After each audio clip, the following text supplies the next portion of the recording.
Well, good evening and good day, wherever you may be in this world. Welcome to the Vicki Travis Show. I'm Vicki Travis. This time, our guest is Ron Panzer. He's the president of Hospice Patients Alliance, a nurse, and a witness to criminal actions consistently performed within medical settings. He's an authority in his field, and what he's going to tell us is indisputable. Welcome, Ron. Hi, Vicki. Thanks for having me. How are you doing today? Very good. All right. Now, Ron, for many years, you have been getting the word out about what goes on in a hospice setting and other medical settings that should make people sit up and take stock of the content. Can you tell us a little bit about what you've witnessed? Well, half an hour ago, I got a phone call from a lady whose mother was killed in a hospice, overdosed with morphine and Ativan, and therefore asleep and not eating and drinking. And this is a year later, and she's still grieving, having a hard time. We get calls like this all the time. There are many ways the elderly and disabled are being victimized and their lives ended. So the people are waking up to what happens only when it affects their own family, their own loved ones, and they can't understand what's going on or why the police won't listen to them, why nurses or doctors would even do this. They just have no knowledge base. They haven't been prepared to even begin to understand why these things are happening. Has anyone ever told you why that these people are not being prepared? Well, in a medical setting. Yeah, in a way, the reason that these people are being killed medically is the same reason the public is not being told, is that the values that guided healthcare and society, the ethics of life, have been abandoned for a secular bioethics that was instituted in 1978 through the Belmont Report, codified into law in the United States, and in other nations similar laws were affected, where the respect for the sanctity of life was abandoned, the pledge to do no harm was abandoned, and other principles were adopted that were utilitarian, that placed the good of society at the expense of the individual over the welfare of the individual patient, so that experiments might be done that might harm an individual for the goal of helping society. These kinds of thoughts or ways of thinking, rationales, are very similar to what was employed by the Nazis. So we have left our moral foundations, and the doctors, the nurses, the lawyers, the judges are educated into a secular bioethics, what was called federal ethics, and their concepts were justice, beneficence, and autonomy, but they're reinterpreted to devalue the individual human rights, basic human rights to life and to be cared for. But that serves the same purpose as it served for the Nazi regime. In the end, there's also they're saving money. It modifies people's thinking so they become numb and allow these things to happen. They've got a scapegoat for everything. You trap the people, take away their rights is basically what it is. You're not a human anymore. You're a number. And to me, that's what it sounds like you've just described, at least. These individuals who basically are ruling the general trends of society, the stakeholders, and those who make the laws and enforce them, they no longer value the individual life, and they no longer have reverence for life or for God. And they believe, in a way, that exalts man, meaning themselves, Mhm. above God, so they believe they are the ultimate determiner or decider of what is right and wrong. In other words, man is the new God, and God is not relevant to them. So they decide what is good or bad. They decide when a person's life is no longer worth living. Just as the German Nazis said there were lives not worth living, unworthy of life, Right. is the phrase they used. That is exactly the rationale, the worldview of modern Western medicine. It's spreading like a poison in many nations. Well, it's cost savings, and it's always somebody else's fault that they got sick, I guess. Ron, when Well, you it is cost saving, and that's part of the utilitarian right. view. And they don't want to waste what they believe are scarce healthcare dollars on the elderly or the disabled, but they don't realize that the corruption in healthcare and in society is where the dollars are being wasted. You have billions and billions of dollars going to fraud and waste, and a certain number of individuals becoming millionaires or billionaires even at the expense of the individual. So it's not like they truly care about the welfare of society. Some of them do. Some of them are idealistic, but they're secular humanists. So they believe in the great things that man can do, and man is capable of many wonderful things. But on the other hand, man is capable of great harm, and they have abandoned the principle, the precautionary principle, where you are cautious about what you do and what experiments you do, what scientific technology you employ, and medicines you use in order to protect individual life and all of humankind. But what they have done is abandon that, and they rush right ahead with what will make them rich. You have corporate corruption, where the only thing that's important is making billions of dollars, such as the pharmaceutical industry, which they have done much good, but they've also done great harm. Yeah. And many thousands have died from medication side effects. Or even in healthcare, you have quality of care issues where hundreds of thousands of people are dying every year from medication errors or simply wrong diagnoses and infections acquired in the hospitals and facilities. What changed them? I don't believe for a minute these people were born this way or their parents taught them to not care. What made them, do you have any idea at least?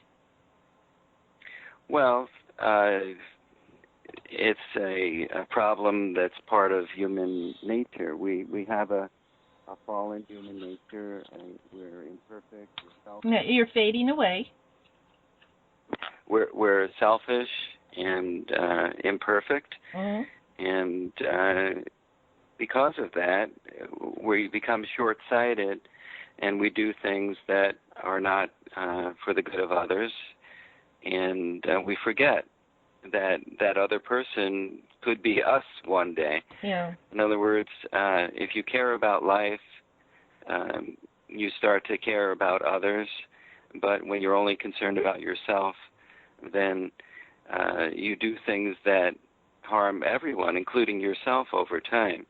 So you basically become blind through selfishness and a lack of faith, a lack of love. You know, these words like love, charity, faith, they are not considered even relevant in a secular society. So when you lose that, you become capable of great cruelty, and you forget the principle of mercy, a virtue of mercy, acting mercifully towards others to relieve their suffering in an authentic way. So healthcare becomes hostile to life and only caring for certain lives rather than caring for all, which is the real mission of healthcare. Right.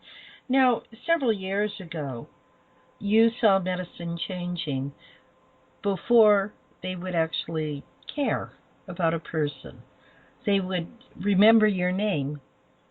They would know your family. Today, you're basically a number.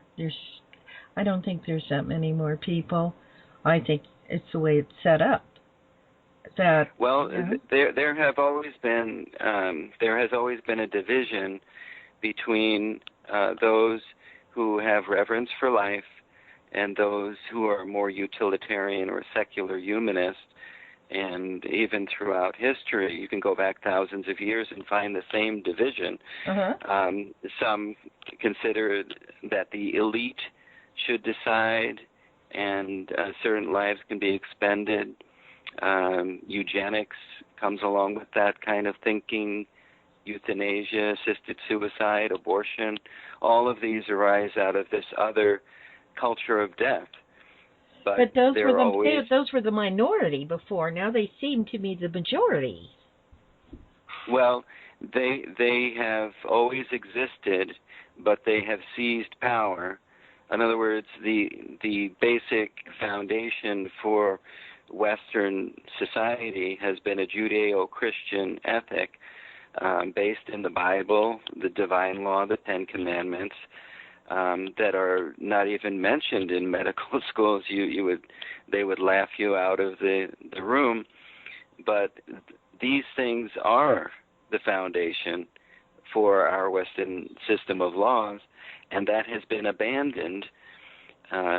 Again, as I've said, the Belmont Report came out and instituted a system of ethics that was completely contrary to reverence for life and the Hippocratic Oath, and it went from guiding research to guiding all the university research, government-funded research.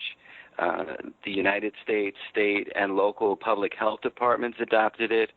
It went into all the universities, the medical schools, nursing schools, and law schools, and then basically has permeated all of our the decisions that are made are trending in that direction, and it takes decades to see the fruit of those seeds that were planted 40 years ago. Yeah. Ron, you were involved in a lawsuit. May I ask you about that? That's what you started when you started this work. See, not the lawsuit part. That's probably distressing. But what prompted you to do this? What did you learn? Well, if you have a heart as a nurse, there are certain things you can't turn your back on. Mm-hmm. And when you see things that violate the basic rights of patients, you want to do something about it. And I witnessed patients being exploited for financial gain by a hospice and denied their right. One patient wanted to die at home, and they put him in a facility against his will so they could collect room and board fees, which what they would do with many patients in order to get lots of money. They were also committing fraud, billing millions of dollars to Medicare for hospice services that didn't occur, and you just can't turn your back on that. In other words, if you have an open heart for the patient, then you're going to do or be motivated to do the right thing, and that's when you become radicalized. People talk about radicals.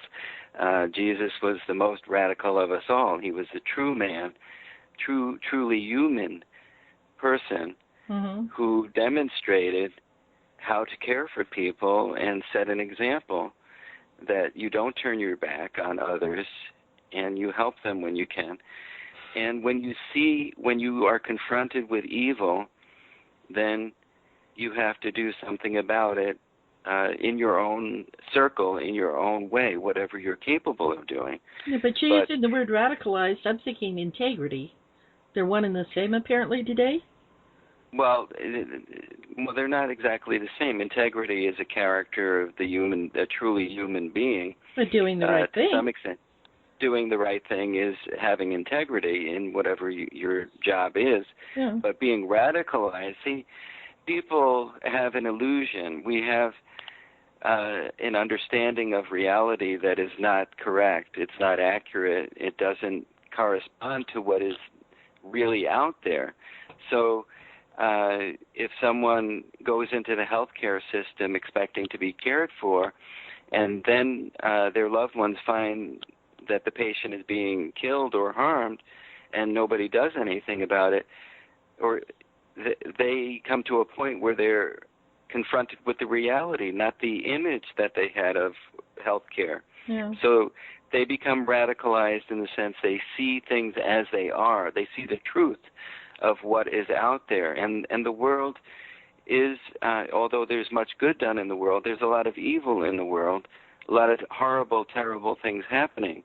And we go on in our life, we watch TV, people are on antidepressants, they're playing video games, they're doing all sorts of things to be entertained and distracted from the ugliness in life. But somewhere in the world, people are starving, people are dying of illnesses, people are not cared for, they're hungry, there's war, their families have been killed in war. Many, even the tragedy in Orlando, people murdered out of hatred. All of these things, we may see them briefly on the news, but for the most part, we can't, we don't want to live in a constant state of awareness of the evil in the world, because it's too painful to look at it and think, this might happen to me. But if we're called to serve, then we say, well, I'm going to do something about it. Yeah. I'm going to do what I can for this woman or this man and help them. So you have to be radicalized if you're really going to serve, because anything else is an illusion. You're working within the illusion and you're not accomplishing anything.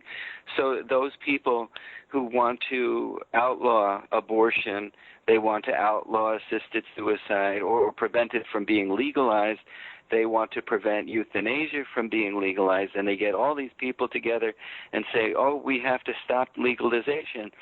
They really don't know what they're doing, because what they're doing is looking at a drop of water when there's a tidal wave coming, Yeah. and the tidal wave is the evil in the world. And the leaders of our nation, many of them have sold their souls. Basically, they're bought, in a sense, by those who give them millions of dollars in campaign funding one way or another, or maybe family members. So they don't do what's right for the people, for the individual. And so, again, we're called to take a look at what is right for the individual as well as the good of all society. And when you look at that, you're talking about either divine law, 10 Commandments, or the natural moral law that everybody knows, because they know something about our common human nature, that we all have certain needs and we have certain rights. Even without a government, we have certain rights. You naturally know that people have a right to live.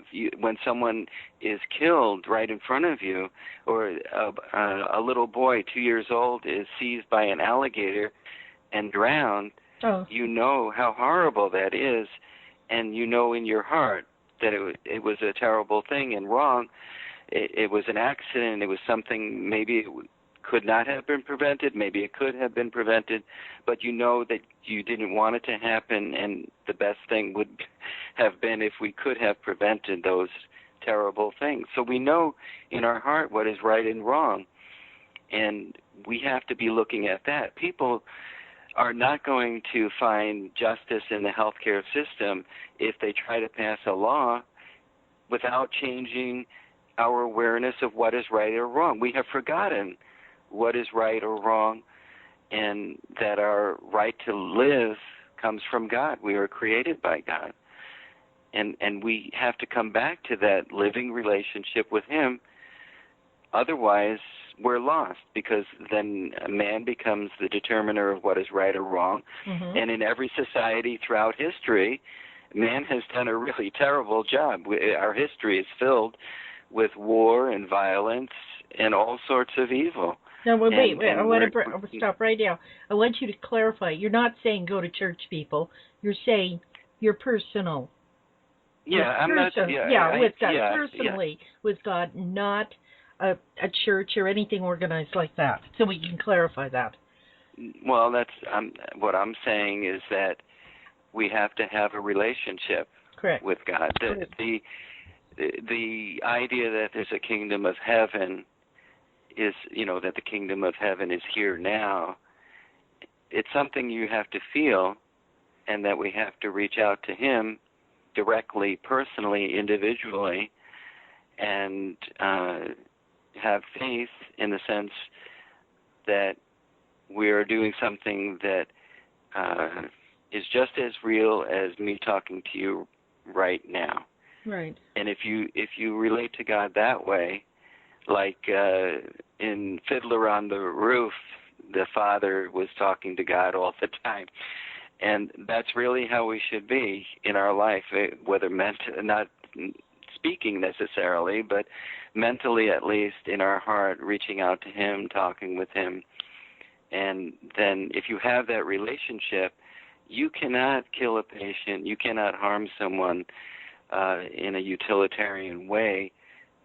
You might by accident do something, but you could never intend to do such a thing. And if we can remove the evil intentions of the people, then nobody's going to go get an abortion. Nobody's going to ask to be assisted to commit suicide. Nobody is going to do euthanasia to kill a patient in a medical setting, because it's unconscionable. It wouldn't even come to their mind.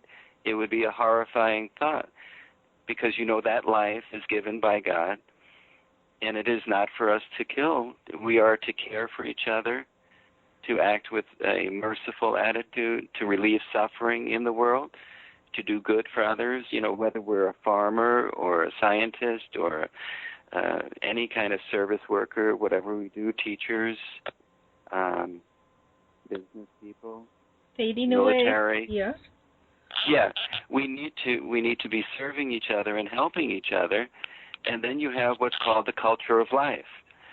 So the real answer is to restore the culture of life, not to pass a law. If you can't recreate or restore a culture of life, then we're lost.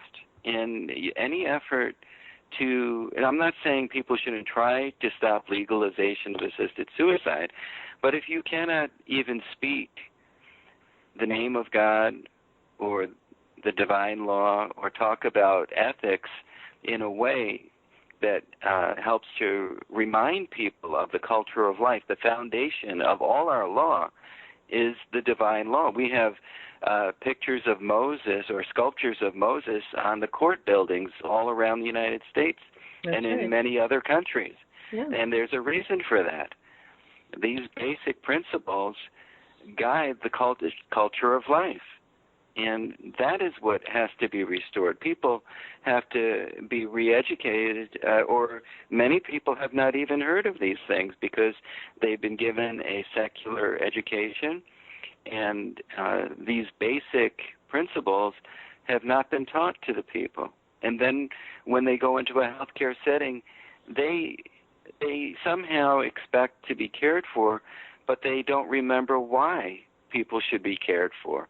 They want to have rights and justice without remembering the God that is justice. That's egotistical.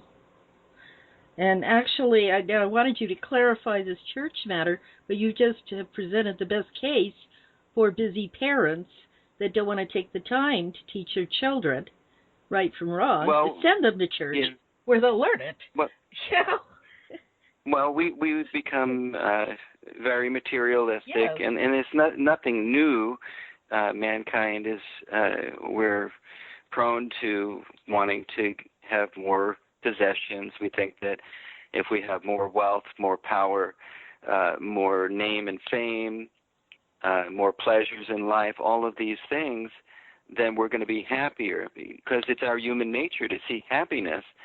But the question is, what really brings us happiness? So we may have a very unhappy childhood or unfortunate happenings in our life, and we suffer, Mm-hmm. and then we search for happiness. This search for happiness is a lost cause if we put all our eggs in the basket of our material possessions, the name, fame, wealth, power, and so on, because those things are fleeting. You may have them for some time, but you will lose them later on in life. But even if you do have them for decades, I've met people who are multimillionaires, and some of them were very unhappy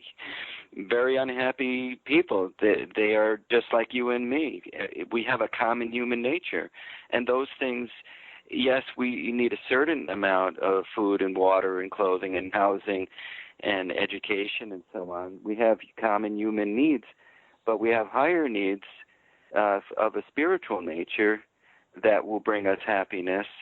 And without the relationship with God, can never. You faded. You're fading. Yeah. We have a phone problem here. Okay. So it's the lines are messing up, I guess. I'm sorry.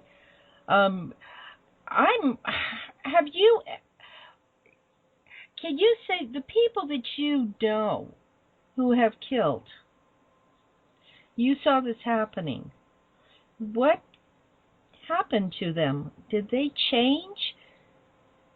Did they become callous people after they started doing it? The people. It's not like I've witnessed a lot of people killing people directly in front of me. Right. Although there were some that were doing these things without declaring what they were doing. Right.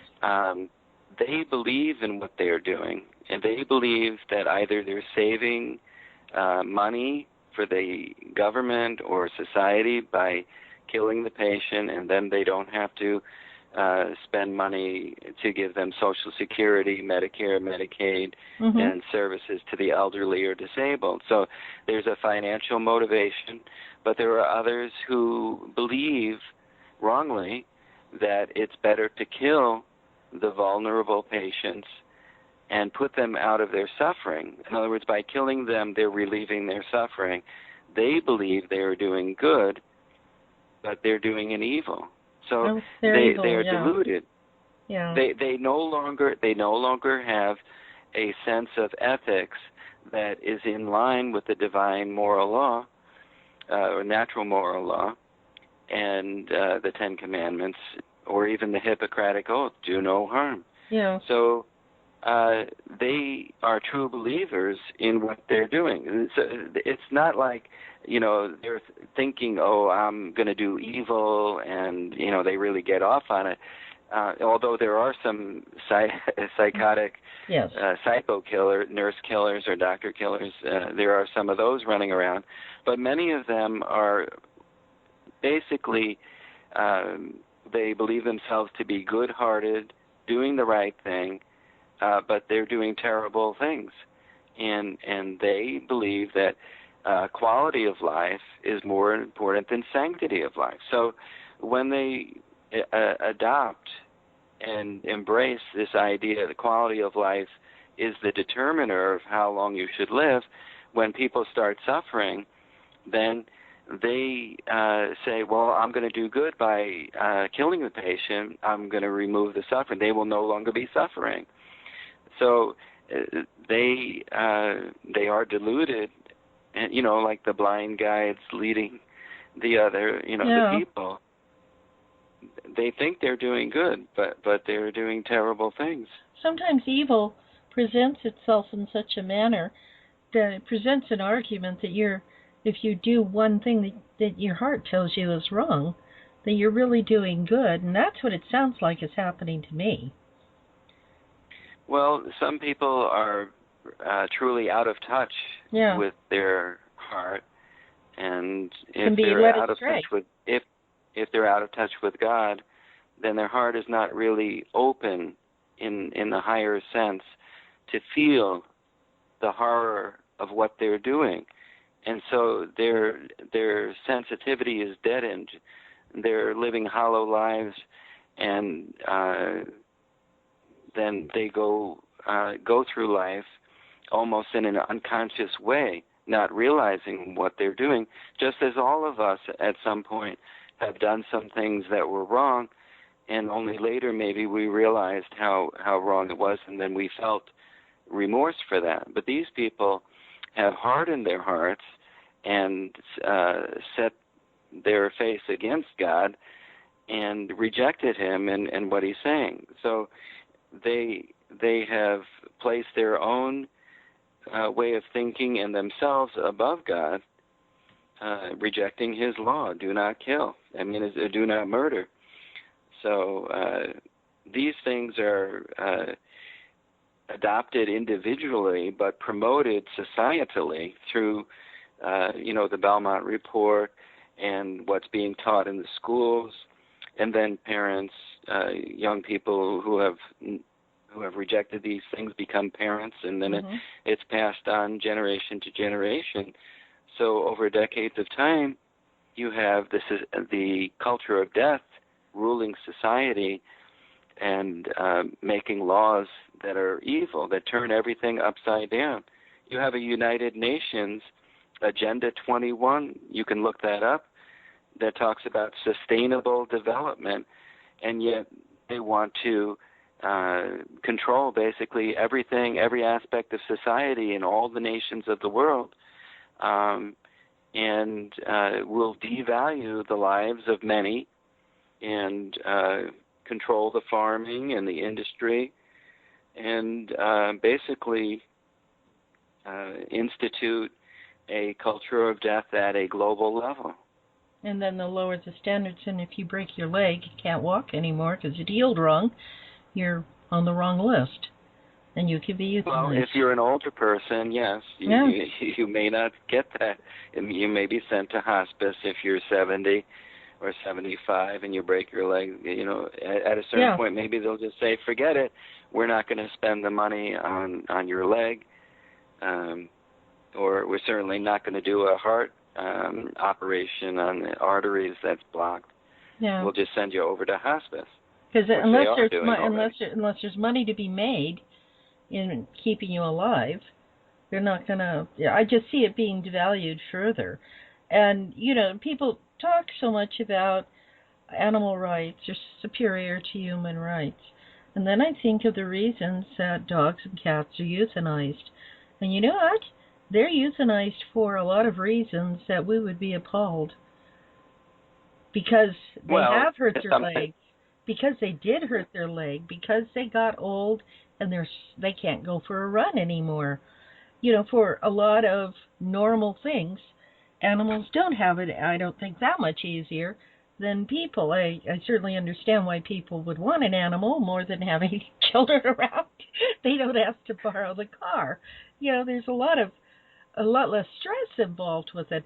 But I see the standards where for any reason you can pay someone to kill your pet. Right, and that's happening with people. That's what I see the trend. That's happening with people. That's happening with people today.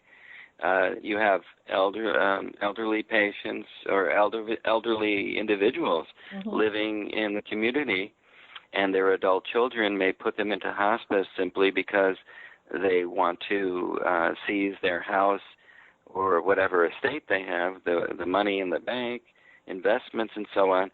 And they can get a doctor to say they're terminal, they have dementia, they are failure to thrive patients, or they have debility, weakness, and they will be put into hospice, and in many cases they'll die, even though they weren't dying of any terminal illness. And it happens. So you have a culture that devalues life, and that is the reality. If you see that truly, then your eyes are open, and then you can begin to protect your loved ones in the healthcare system.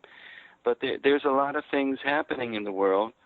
There's war, and there's famine, and we have misuse of antibiotics, creating superbugs or bacteria that are multi-drug resistant. So there may be diseases coming that we have very little medical protection against. And so humanity is in a situation that is very much threatened.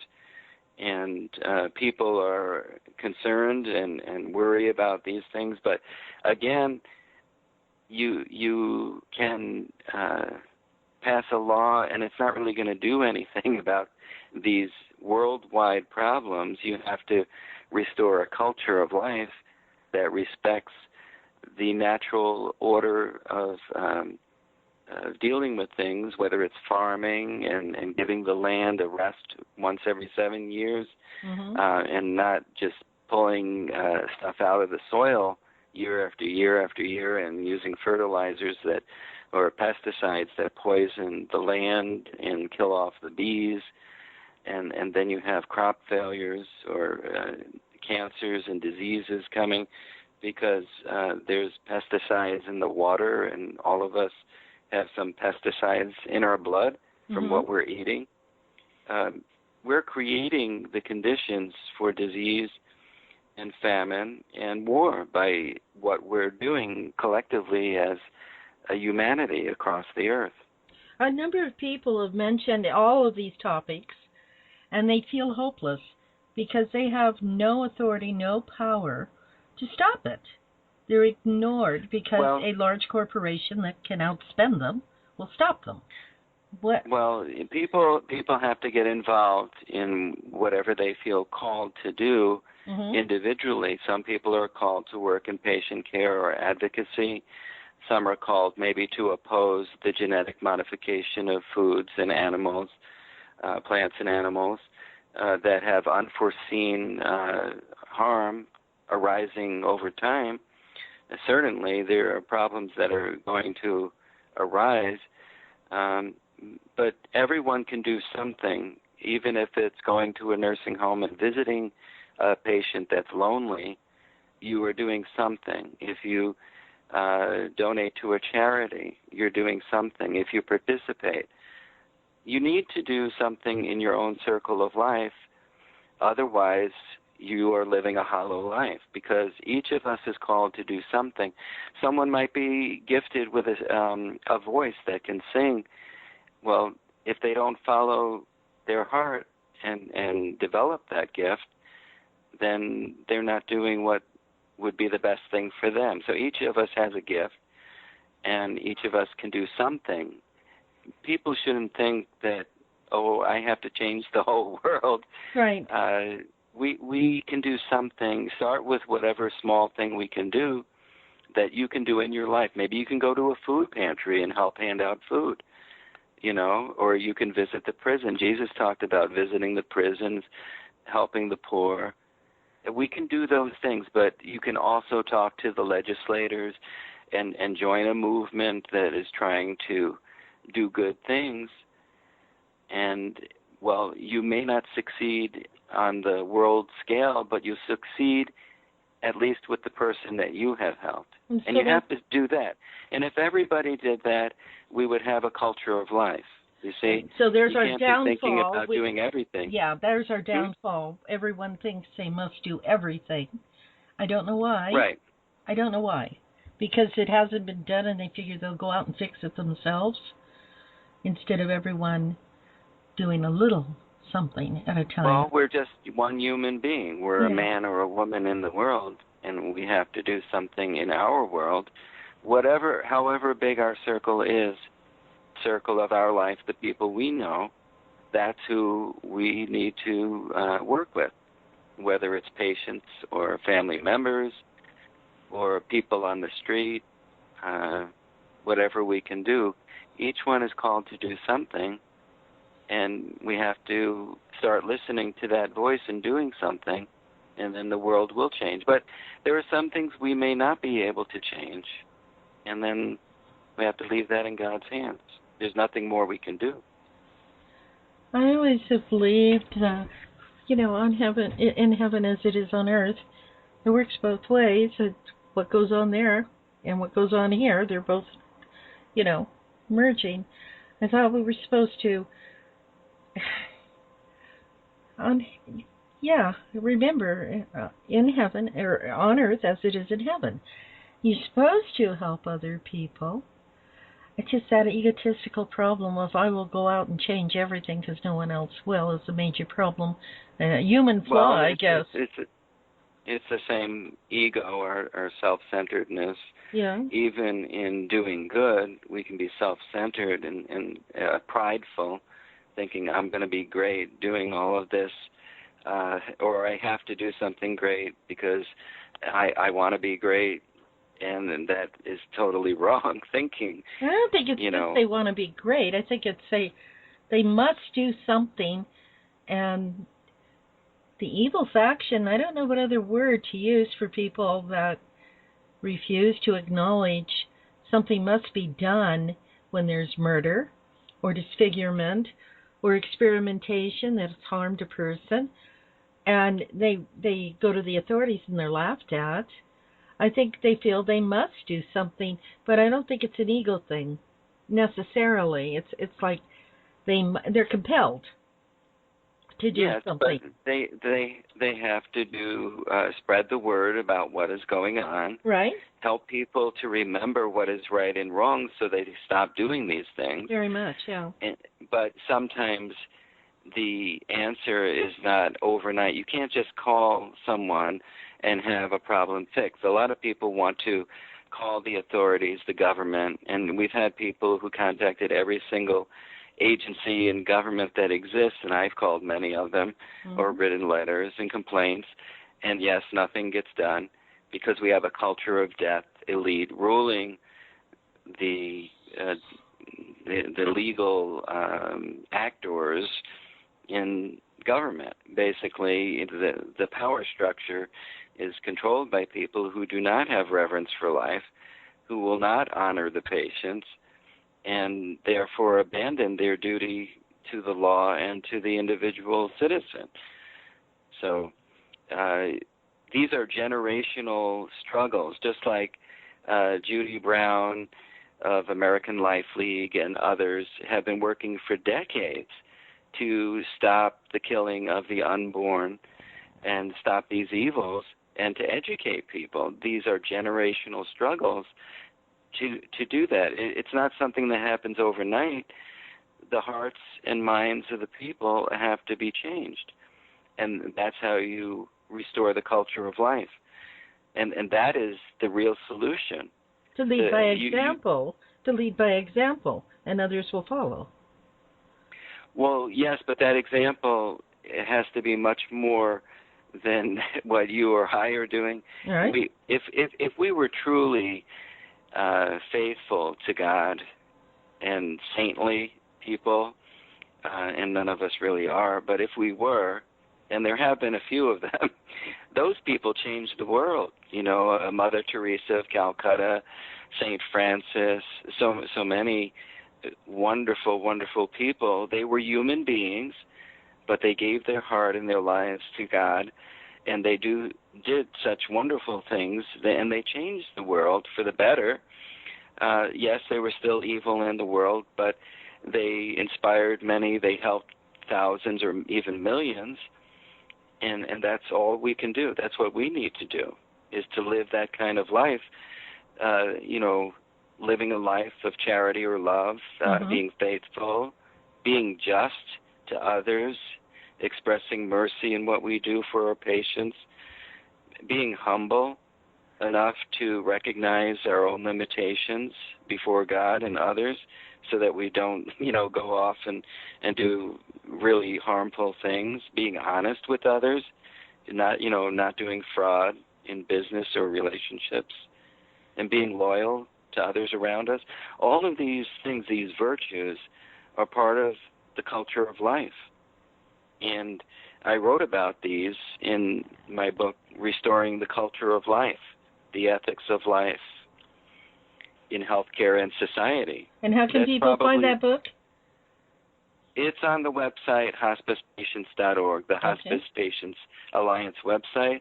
They can access that for free on the website. Many people have been reading the Stealth Euthanasia book, which talks about healthcare tyranny in America, which is a reality. And so when you see that reality, then you become radicalized. At least you begin to be able to name the reality and understand what's really going on and know what you're dealing with.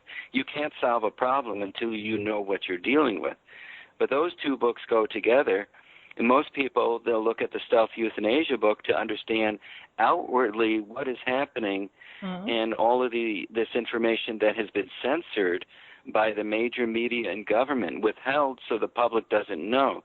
That's in that book. But the answer is found more in the Restoring the Culture of Life book, which, you may, some people might find it boring to talk about marriage and family and raising your children to understand what is right or wrong and helping them find their gifts and to help them flourish and honoring other people's lives in service. Those things are more important. That is the real solution to what we're observing in our society. And we each have to individually remember those things and then put it into practice, and then our lives will be transformed. And if our lives are transformed, then other people will be transformed. That is the way it works. It's not like you can wave a magic wand and millions of people are transformed. It doesn't work that way. It's a one-on-one individual, talk to one person, or live and set an example that is observed by one person at a time. And maybe you inspire somebody, and maybe the world changes. Ron, when you became aware what was taking place, were you hurt? Were you sad? Well, yeah, of course. Very upset. No. It can't be, of course, angry. Because the bad people obviously don't feel that way. Yeah, well, that's just, if you care about your patients, you're going to be extremely upset and outraged. And then you, like I did, I went to the nurse manager. You go up the chain of command and talk to everyone. And then I talked to the top executives of the corporation, who laughed in my face and said, "We're going to do it anyway, and you can't stop us, Ron." And she admitted what they were doing and said, "We're going to do it, and nobody's going to stop us. The government's not going to stop us, and we're just going to keep on going." And see, in healthcare, people have the illusion that the standards of care are enforced uniformly across the whole healthcare system. But what actually happens is, like for nursing homes, the state attorney generals will pick out one or two nursing homes to go after and then throw the book at them and say, "You violated all these standards." But really, there could be dozens and dozens of nursing homes that are violating standards that they don't do anything about. The same thing for hospitals. They may look the other way. And in hospices are the least regulated. Even though the standards of care exist, the standards are not enforced. So I get calls all the time. My mother was directly injected with an overdose of morphine and died instantly, or something like that. And nobody does anything. They are literally killing people, either that way or they sedate them and then they dehydrate to death because their circulation has not enough fluid to support the blood pressure, and the heart stops, the circulation collapses, they die. And so when I see corporate people promoting these kinds of things, it's horrifying. But then when I hear about leaders, even in pro-life movement, some saying, oh, these things are not happening, or if they're happening, they're extremely rare, I am enraged. I feel they are betraying the people who trust them to speak the truth. If you set yourself up to be a leader of any sort or to speak on any of these issues, you need to speak the truth. And there are leaders, even in the pro-life movement, who are consciously lying about what is going on.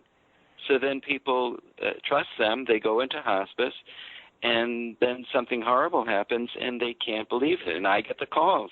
They say, I never thought this would happen. I can't believe it. Nobody will listen to me, and the police won't investigate. Nobody will listen. The attorneys won't lift a finger for them because they don't believe there's any money in suing anybody for the murder of a 90-year-old. They just don't care. They have no reverence for life. And if there's no reverence for life, there can't be any justice in the healthcare system. The whole healthcare system is based on reverence for life. You are a healthcare caregiver, a nurse, a doctor. Your highest duty is to do everything you can to protect the life of that patient and to help them heal if you can, or to relieve their suffering, to care for them. And to do anything other than that, you shouldn't even be in the business. But what's happening is you have medical schools and nursing schools teaching a completely different rationale for being in the field, and they become technicians of death rather than caregivers. And this leads back to the Belmont Report and the Nazi-type culture, where everything in the system has been remade. If people want to understand, at least for the United States, exactly how this happened, Professor Diane Earthing wrote an article called What is Bioethics? And another one called The Bioethics Mess. We have them posted on our website, or you can go to lifeissues.net and read over 300 articles by Professor Earthing that explain all of these things. The philosophy that guides our ethics and our actions in healthcare really do matter, and they create either a culture of life or a culture of death.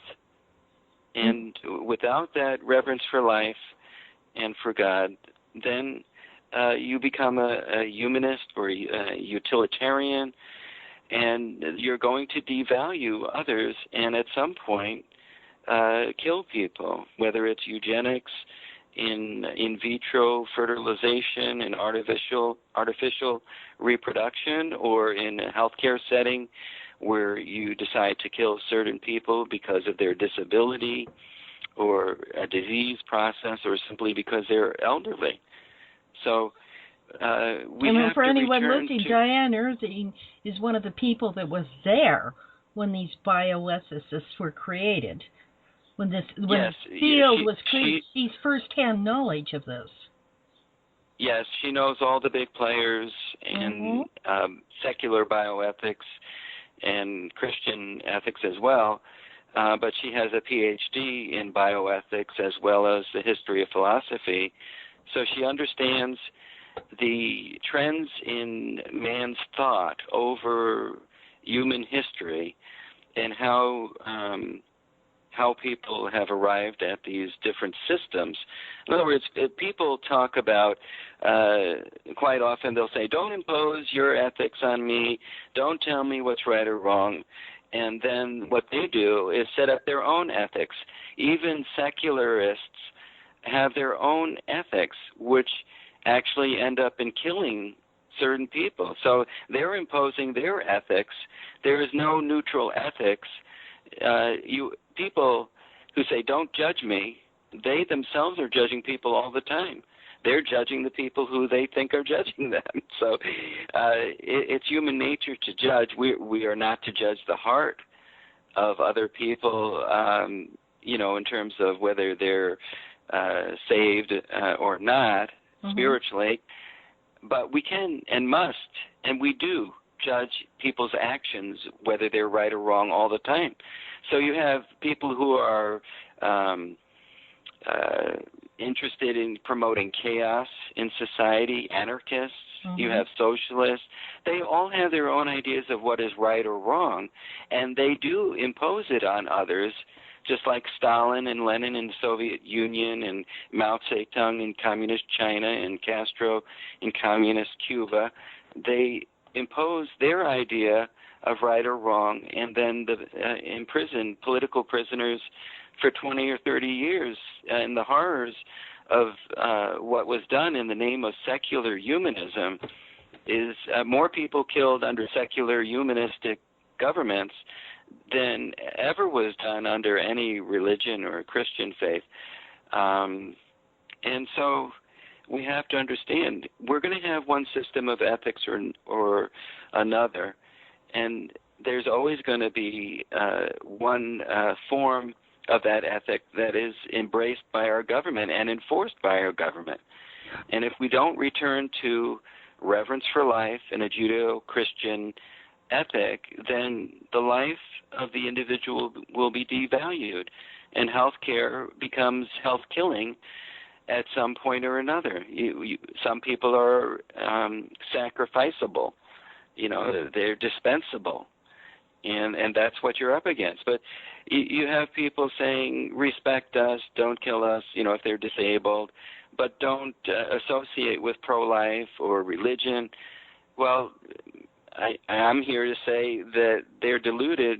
The people who are pro-life and of faith, who have reverence for God and for life, are the only ones who are really going to protect them when it comes to,